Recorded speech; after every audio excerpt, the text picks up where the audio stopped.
Aproveitando que os irmãos estão de pé, livro de Mateus, capítulo 9, versículo 1.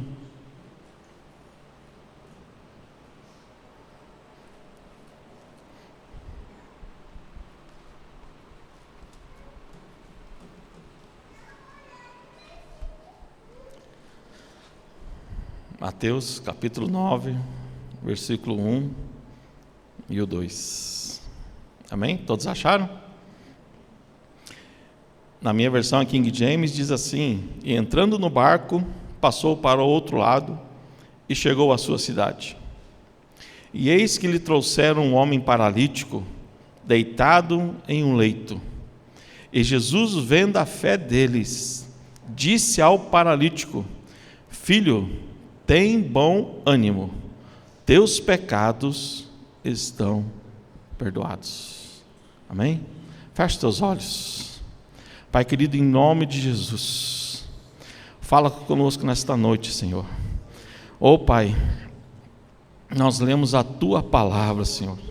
Nós louvamos que o melhor lugar para se estar aos Teus pés, Senhor. Pai querido, fala conosco, que o Teu Espírito Santo, Pai, tenha toda a liberdade de agir em nosso meio, manifestar os Seus dons, Pai. Pai, eu te peço isso em nome de Jesus. Amém? Pode sentar, querido. A gente tira ali o pedestal. Amém? Faz tempo que eu estou com essa palavra ruminando no meu coração sobre esta cura. E quando a gente começa a ler, um pouquinho antes, no capítulo anterior, Jesus veio lá de Gadara, né? Expulsou um demônio e ele chegou à sua cidade. E quando ele chegou na sua cidade, trouxeram esse paralítico. E ali mesmo Jesus falou para ele, né? Seus pecados estão perdoados, tem bom ânimo.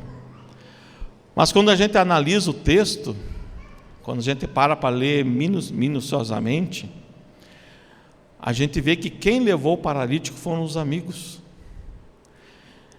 E que privilégio desse paralítico ter esses amigos. Quando nós estamos bem financeiramente, né, estável, é fácil ter amigos. Até numa outra mensagem, lá uma vez que eu preguei, eu falei assim: você quer fazer amigo? Você compra uma picape. O que vai aparecer de amigo pedindo para você fazer frete não está no gibi. Geladeira da sogra, não sei o que do cunhado. Ou você tem uma casa na praia. Principalmente nessa época vai encher de amigos. Mas vendo a picape e vendo a casa na praia, vê se os mesmos vão aparecer. Dificilmente. Mas esse paralítico, ele tinha amigos. E lendo o texto, dá para entender que os amigos tinham mais fé do que o próprio paralítico. Porque se você ler ali o versículo 2, eis que lhe trouxeram paralíticos, né, deitado no leito, vendo-lhes a fé, Jesus disse. Ou seja, Jesus estava vendo a fé dos amigos. Os amigos que levaram aquele paralítico. Ou seja, aquela era uma amizade verdadeira. Não era uma amizade de interesses, né? O que eu vou ganhar sendo seu amigo? Né? O que eu posso lucrar com a sua amizade? E aqueles amigos não pensaram nisso. Pegaram o paralítico e levaram aos pés de Jesus. E que privilégio é ter amigos que nos ajudam sem pedir nada em troca. Aquele amigo fiel. E segundo uma pesquisa na Holanda, eles fizeram uma pesquisa sobre amizade, diz que uma amizade verdadeira e duradoura, ela dura mais ou menos 7 anos. Então, se passar disso, você pode saber que você tem uma amizade duradoura. Se passar disso. Porque às vezes pessoas que vêm na nossa vida passam e vão embora. Eu acho que é assim com todos, né?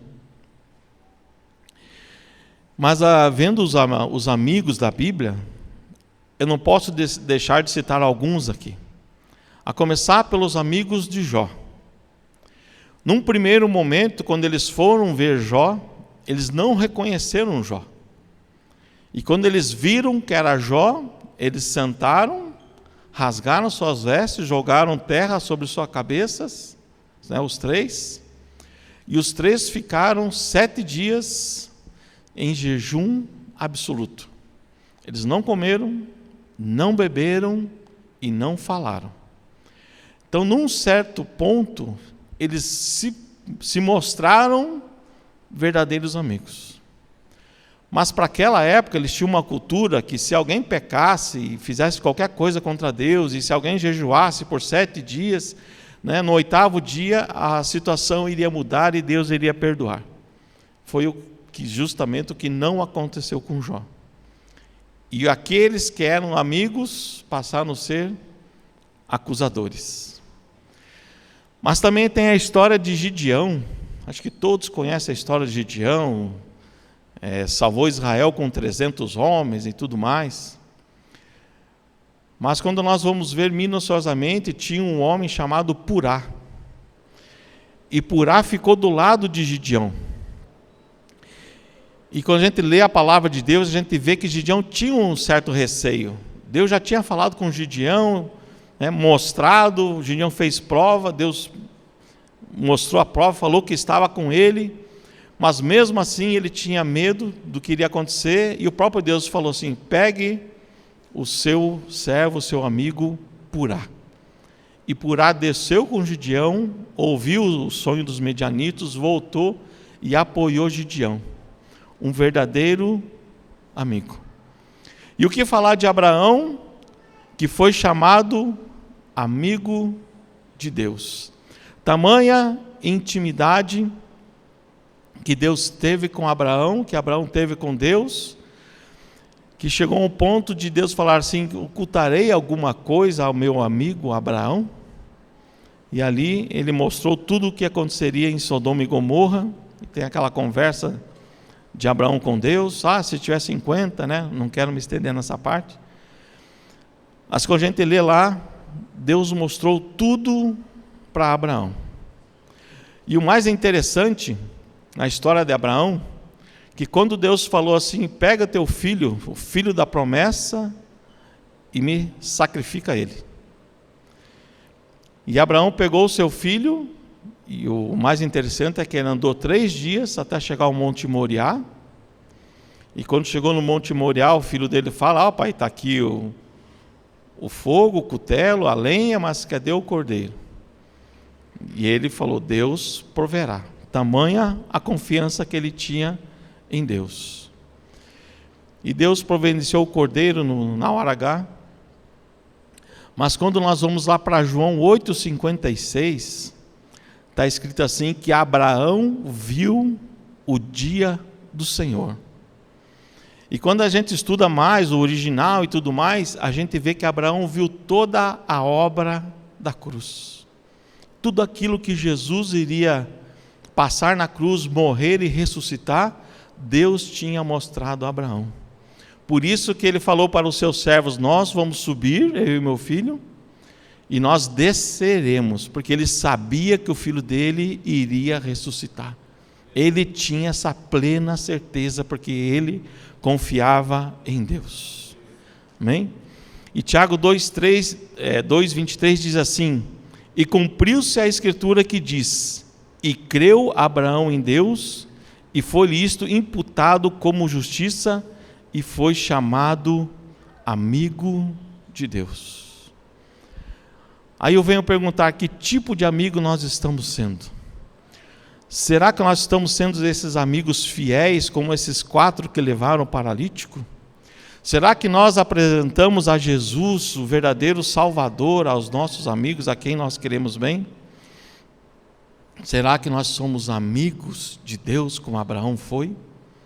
É umas perguntas que dá para a gente perguntar para o texto. Porque aqueles 4 amigos do paralítico levaram ele justamente para quem? para Jesus. E quantas pessoas nós, como amigos, estamos levando para Jesus? Quantas pessoas que nós estamos abençoando a vida deles, né? E o próprio Jesus fala assim no texto, fala assim, Jesus vendo a fé deles, a fé dos amigos, né? O texto não diz, mas parece que os amigos tinham mais fé do que o paralítico. E muitas vezes nós temos que ter fé e mostrar esta fé a quem precisa. Você tem fé em Jesus? Você tem fé em Deus?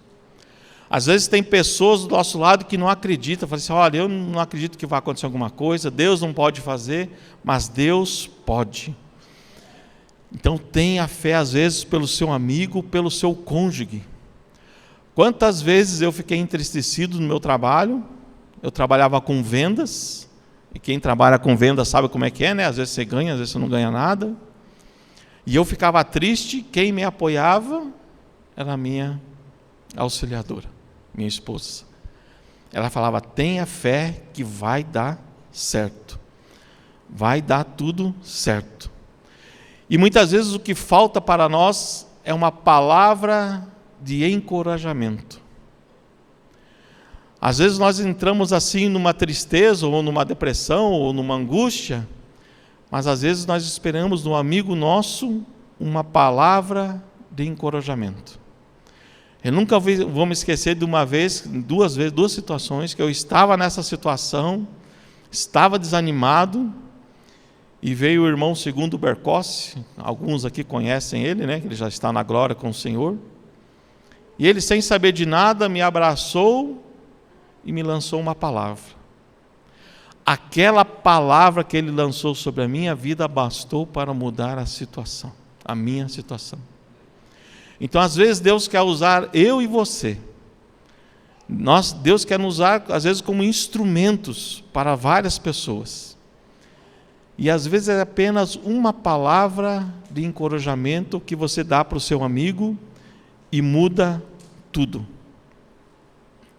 Então esses amigos levaram aquele paralítico ao encontro de Jesus. E quando Jesus viu aquela situação, primeira coisa que Jesus falou, filho, tem bom ânimo. Ou seja, a situação dele era crítica. Eu não consigo imaginar como era naquela época ser um paralítico. Hoje em dia nós temos cadeira de rodas, tem cadeira que anda sozinha, né? Tem várias coisas que nos auxiliam. Mas naquele tempo não se tinha praticamente nada. Ou você ficava sentado ou deitado. E Jesus chega para o paralítico e fala assim, filho, tenha bom ânimo. Às vezes a primeira palavra que nós esperamos receber é essa, tenha bom ânimo. Como marido e mulher nós temos que viver essa verdade, falando tanto eu falar para minha esposa, como minha esposa falar para mim, tenha bom ânimo.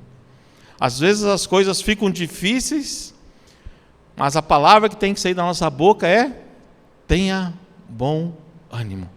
Nós estamos aos pés da cruz. Nós estamos com Jesus. E o que nos falta é palavra de encorajamento. Em João 16, 36, fala assim, tenho-vos dito isto, para que em mim tenhais a paz. No mundo tereis aflições, mas tende bom ânimo, eu venci o mundo. É o próprio Jesus nos aconselhando a ter bom ânimo.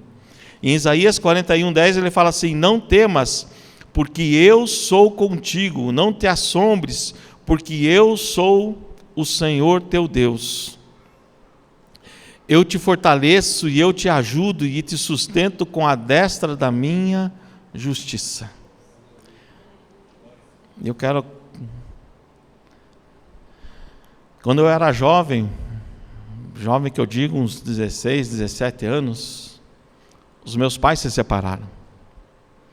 E geralmente quando há uma separação é o pai que abandona o lar. No meu caso foi ao contrário, foi a mãe que nos abandonou.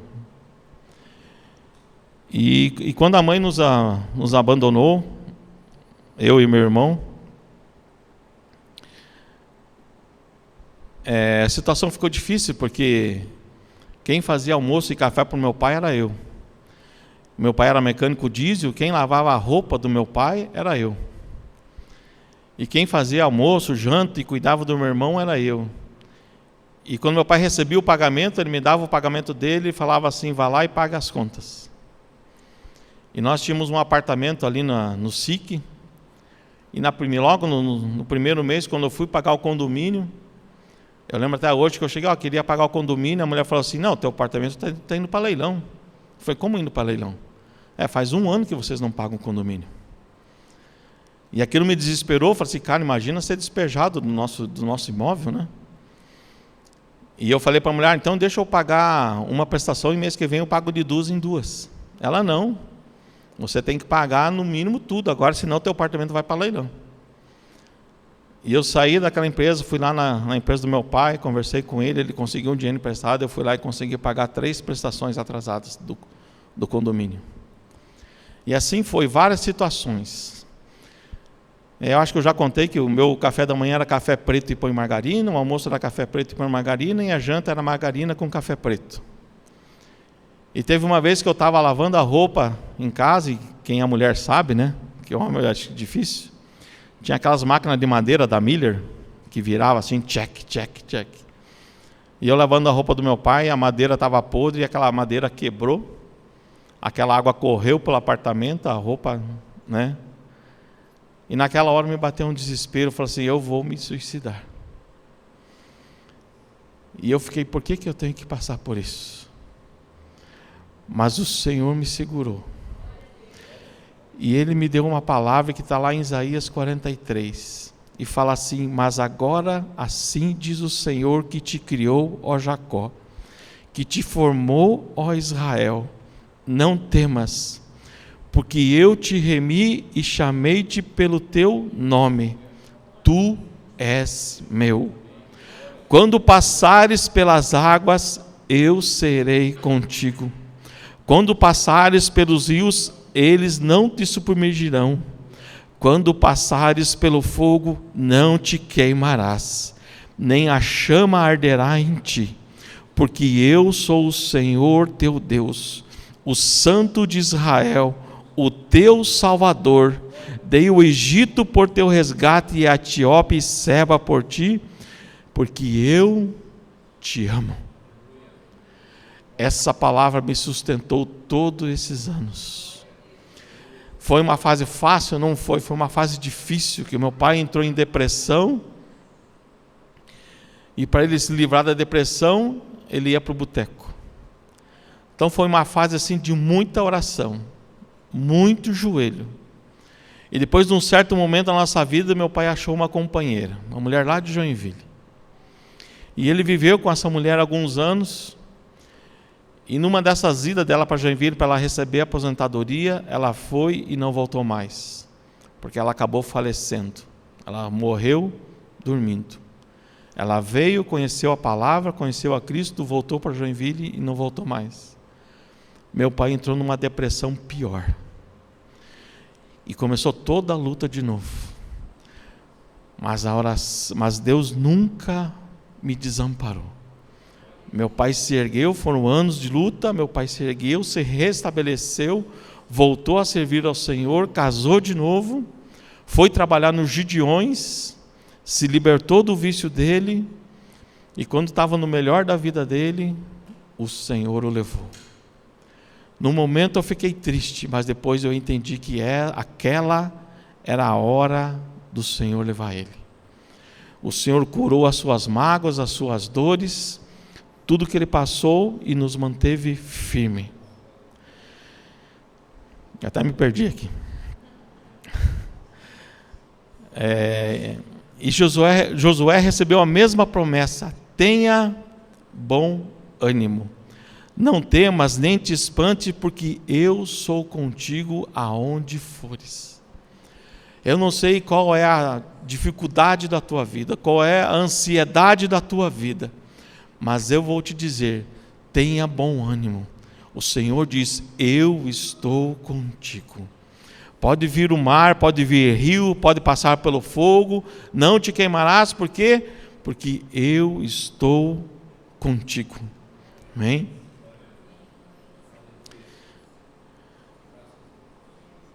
Mas ali voltando para o texto, Jesus chega para o paralítico e fala assim, né? Vendo a fé, Jesus disse ao paralítico, tem bom ânimo, estão perdoados os teus pecados. Aí você para e pensa, poxa, mas o cara estava paralítico, o cara não queria ouvir aquilo talvez ele quisesse ouvir, levanta-te e anda. Eu acho que era isso que os amigos queriam ouvir de Jesus, mas Jesus falou justamente ao contrário, perdoado está o teu pecado, tenha bom ânimo e perdoado está o teu pecado. Aí eu pergunto, aquele paralítico estava doente ou estava cheio de pecados? O texto não diz para nós, mas ele ouviu Jesus falar, os teus pecados estão perdoados. Muitas vezes nós ouvimos a voz do Senhor, mas não entendemos o que o Senhor está querendo falar conosco. Quantas vezes nós esperamos uma resposta do Senhor, e algumas vezes o Senhor já falou essa resposta, só que nós não entendemos. Aquele paralítico talvez queria ouvir, olha, levanta-te e anda. E Jesus falou, teus pecados estão perdoados. Então eu tenho perguntado, nós temos tido discernimento?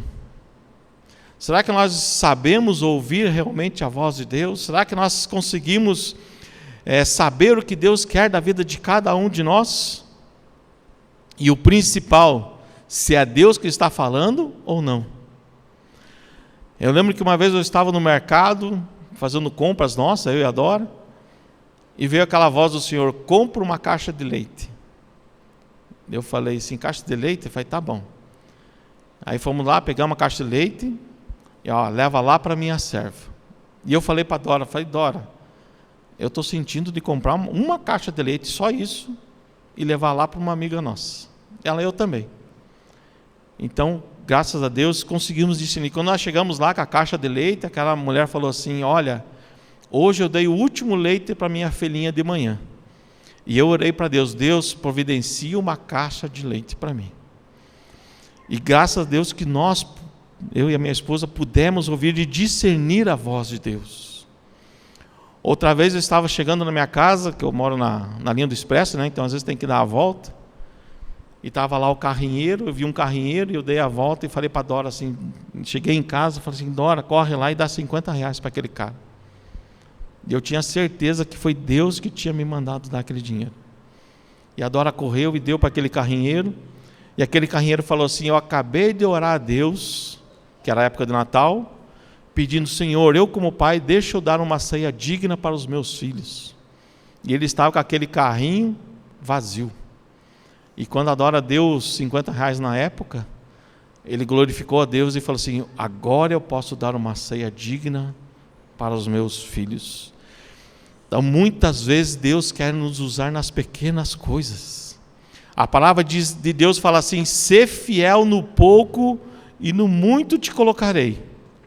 Se nós conseguimos discernir, ouvir a voz de Deus, mesmo sendo talvez para nós insignificante, mas para quem recebe a bênção é algo grandioso.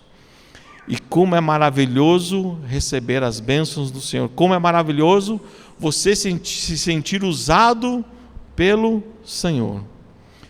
O paralítico não percebeu, mas ele estava curado.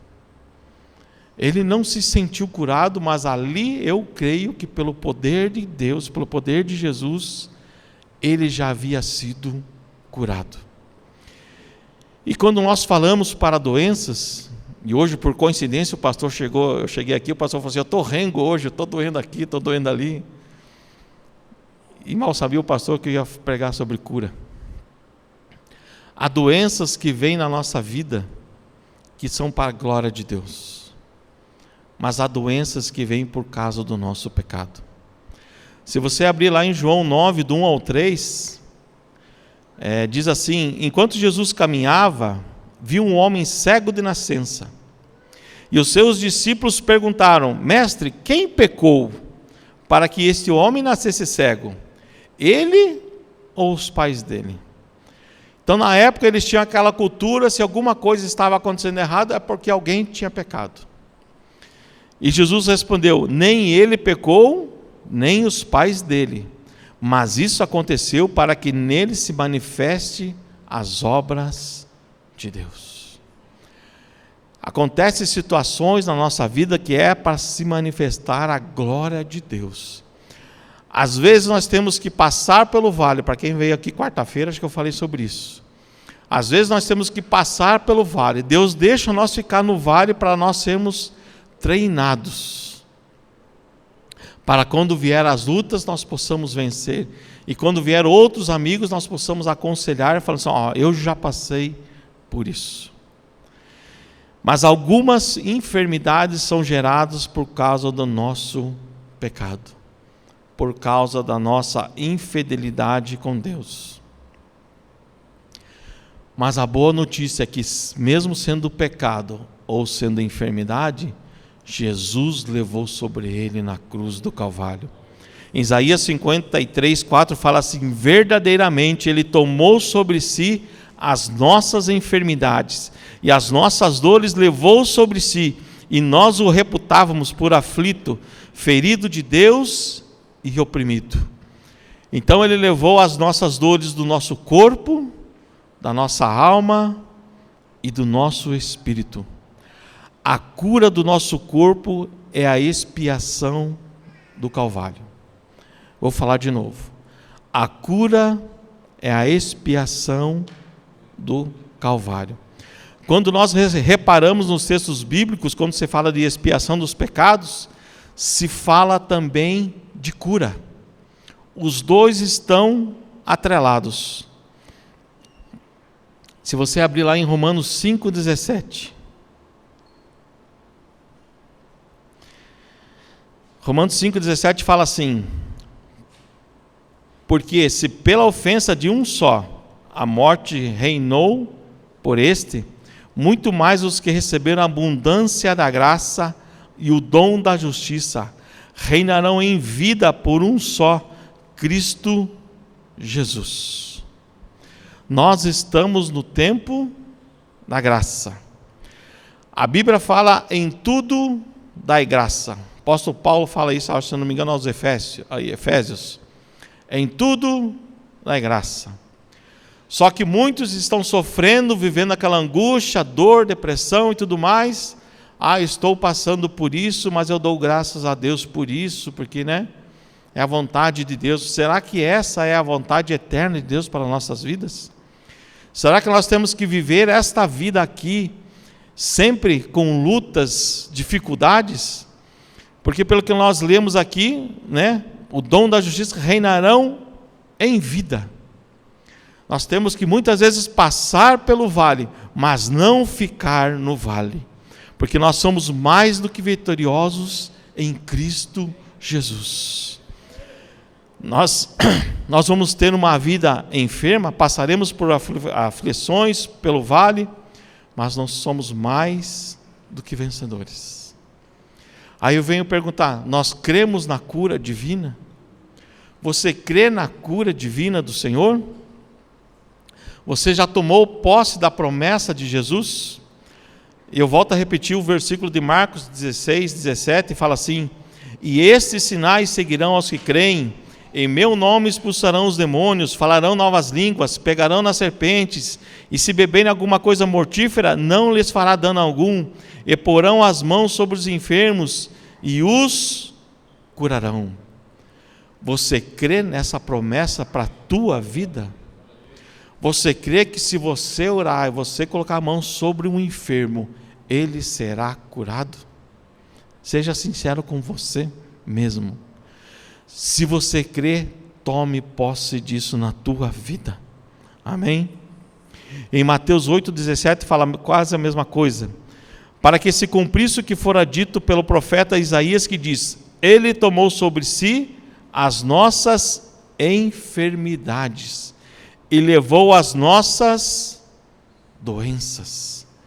Então Jesus já nos curou. Ele é Jeová Rafá. Ele é a cura. Eu costumo dizer que tem uma frase que já é um jargão no meio evangélico, que eles falam assim: Jesus é o médico dos médicos, e eu refuto essa frase. Por quê? Porque eu falo assim: médico cura. O médico, o que ele vai fazer? Ele vai te dar uma receita, vai dizer que é virose, ou vai te fazer uma cirurgia em você, né? Por mais que ele seja especialista em tal situação, mas ele vai fazer e acabou. Quem vai dar a ordem para que as tuas células, o teu corpo reaja àquele remédio ou àquela cirurgia é Deus. É Ele que vai dar. Então eu não creio que Jesus é o médico dos médicos. Eu creio que Ele é Jeová Rafá. Ele é a cura. É bem diferente. É o Deus que sara, é o Deus que cura. E em 1 Pedro 2,24 fala assim: levando Ele mesmo em seu corpo os nossos pecados sobre o madeiro, para que, mortos para os pecados, pudéssemos viver para a justiça, e pelas suas feridas fostes sarados. Então, mais uma vez, o apóstolo Pedro está falando que Jesus levou os nossos pecados e as nossas doenças. Amém? Então, Ele levou todas as nossas doenças. Se você está doente, Ele te cura. Se você tem pecado ou está em pecado, Ele te perdoa. Amém? Então, Ele te cura e Ele te perdoa. Salmo 103:3 fala assim: Ele é o que perdoa todas as iniquidades, que sara todas as tuas enfermidades. Novamente o Senhor falando através da sua palavra, que Ele nos traz a cura física, espiritual, e Ele perdoa os nossos pecados. Só que um pecado que muitas vezes nos acompanha e a gente não percebe é a falta de perdão. Você já conseguiu liberar perdão? Para nós sermos perdoados, nós precisamos liberar perdão. Muitas vezes nós queremos ser juiz de determinada situação. Ah, mas aquele meu chefe me passou para trás, ele me puxou meu tapete, aí fulano fez isso comigo, ele me enganou num negócio, seja lá o que for. A palavra de Deus diz para nós perdoarmos os pecados. Eu não sei quantas pessoas viram aquele vídeo de um serial killer nos Estados Unidos, que ele matava mulheres. E no julgamento lá, as pessoas, os familiares daquelas vítimas podiam lá falar para ele. E aqueles familiares chegavam e falavam, xingavam ele, falavam: você é imundo, você vai aparecer no inferno. E aquele homem dava risada. Até que chegou um senhor barbudo e falou assim: olha, eu também fiquei com raiva sua, mas a minha religião, o meu Deus, fala que eu tenho que te perdoar por tudo que você fez para minha filha, em nome de Jesus. Aquele serial killer começou a chorar compulsivamente. Por quê? Porque o perdão foi liberado. E hoje em dia é muito fácil nós nos magoarmos. O que falta para nós é liberar perdão. Às vezes acontecem coisas na nossa vida, nós não sabemos: Deus, por que está vindo essa doença? Por que isso está acontecendo? Por quê? Porque muitas vezes nós não liberamos perdão.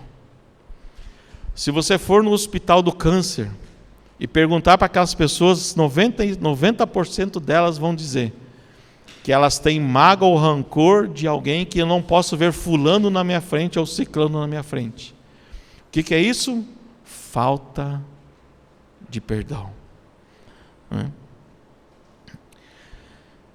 E aí eu pergunto, você já perdoou quem te feriu? Mesmo você não sendo culpado. Você tem essa coragem, essa audácia em Cristo Jesus e falar assim, olha, eu te perdoo. Você me feriu, mas eu te perdoo. Você já foi perdoado ou ainda não se arrependeu? Salmo 107:20 fala assim, enviou a sua palavra e os sarou, e os livrou da sua destruição. A palavra está sendo pregada. Ou ela transforma as nossas vidas, ou nós nos aprofundamos ainda mais no lamaçal do pecado. A palavra é pregada aqui todos os domingos, todas as quartas. Mas ela tem mudado a sua vida? Eu digo para você que ela tem mudado a minha vida. Que cada vez que eu estudo, que eu leio, que eu vejo uma mensagem aqui pregada, eu vejo, Senhor, eu tenho que consertar mais isso. Eu tenho que fazer mais isso. Mas a palavra está sendo pregada e você está sendo transformado. E eu vou falar para você que Jesus Cristo é o mesmo ontem, hoje e eternamente. Hebreus 13:8. Se no passado Jesus curou, hoje Jesus cura, porque Ele é o mesmo ontem, hoje e eternamente. E Ele está aqui nesta noite para fazer duas coisas: perdoar os nossos pecados e para nos curar esta noite. Ele quer curar você de toda enfermidade. Ele quer curar a sua alma, a dor que você às vezes carrega no seu coração. Eu poderia dizer que eu não tinha perdoado a minha mãe por tudo que ela fez. No auge da minha vida, quando mais eu precisava dela, ela nos abandonou. E eu podia simplesmente virar a cara para ela e nunca mais falar com ela. Mas hoje, pelas circunstâncias da vida, ela está morando em Rio Negro, ela está com princípio de Alzheimer. E quem mantém ela lá, eu ajudo a ela nas despesas. Volta e meia ela me liga, filho, eu preciso de um dinheiro para comprar isso. Filho, eu preciso de dinheiro para comprar aquilo. E de tempos em tempos nós vamos lá e fazemos toda a compra do mês para ela. Não arroz e feijão porque ela ganha, mas a gente compra carne do bom e do melhor e nós entregamos. Então eu posso dizer que eu perdoei a minha mãe por tudo que ela fez. Por toda a raiva que eu tive quando eu era jovem, enquanto os meus amigos estavam lá jogando bola ou indo para a piscina, eu tinha que ficar um sábado e domingo, às vezes lavando a roupa do meu pai, fazendo comida, porque eu não poderia ir me divertir. Mas eu perdoei ela de todo o coração. E toda vez que ela me pede ajuda, eu ajudo. E eu tenho certeza disso porque eu vou receber a recompensa que a palavra de Deus fala. Honra teu pai e tua mãe e prolongarei os seus dias na face da terra. Então eu oro para ver os filhos dos meus filhos. Então todo o poder está nas mãos de Jesus. Só que infelizmente muitos estão na igreja, mas estão doentes. E o pior, põe a culpa em Deus. E às vezes não é Deus o culpado. Tem pessoas que vêm, ouvem a palavra, mas só faz aquela religiosidade. O filho pródigo tinha tudo. Quando o filho mais novo saiu da sua casa, o pai dividiu tudo entre eles. Se você ler o texto no comecinho, então o filho mais velho, ele recebeu a sua herança. Ou seja, aquela fazenda que ele estava, era dele. E quando ele viu que o irmão mais novo chegou e perguntou que festa é essa, o seu pai saiu e falou assim: mas o seu filho, o seu irmão voltou, ele estava morto e agora está vivo. E o que ele fala? Ele fala assim: mas ele gastou o dinheiro, ele, fez horrores. E o Senhor fez uma festa para ele, e o Senhor nunca me deu um cabrito para eu festejar com os meus filhos. E o pai fala para ele: filho, tudo que eu tenho é teu. Ou seja, ele tinha recebido a herança, e mesmo que ele não tivesse recebido, tudo que o pai tinha era dele. Mas ele estava vivendo como um escravo dentro da casa do pai. E quantos que estão dentro da igreja estão vivendo como escravo? Vamos tomar posse daquilo que Deus tem prometido para nós. Nós somos filhos de Deus. E hoje o Senhor fala: perdoados estão os teus pecados.